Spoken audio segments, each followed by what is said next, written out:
नमस्ते साथीहरू, तपाईँहरूलाई म जिबिल स्टाइलले फोटो चाहिँ एडिट गर्नु सिकाउँदैछु। यस्तो फोटोहरू चाहिँ अहिले फेमस छ फेसबुकमा हो।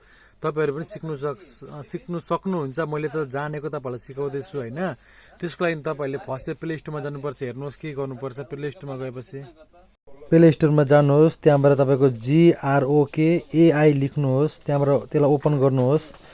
ओपन गरेपछि आफ्नो तपाईँको एकाउन्ट नम्बरहरू हाल्छ माग्छ दिनुहोस्। त्यहाँबाट प्लसमा गएर क्यामेरामा थिच्नुहोस्। त्यहाँबाट तपाईँको कुन फोटो मनपर्छ त्यो फोटोलाई तपाईँ चुन्नुहोस्। त्यहाँबाट हेर्नुहोस्, चुनेपछि त्यहाँ तपाईँले लेख्नुपर्छ फोटोको तलपट्टि त्यो ASKमा लेख्नुपर्छ convert this image into Ghibli style भनेर लेख्नुपर्छ हो। त्यहाँबाट त्यो लेखेपछि चाहिँ तपाईँको भइहाल्छ।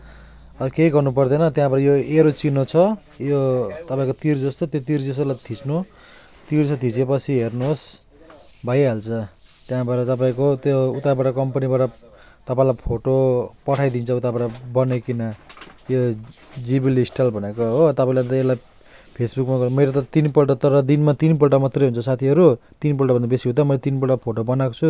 त्यसलाई चाहिँ मेरो हुँदैन, हेरिहाल्नुहोस्। यस्तो आउँछ 3 पल्ट बेसी भएपछि चाहिँ। धन्यवाद।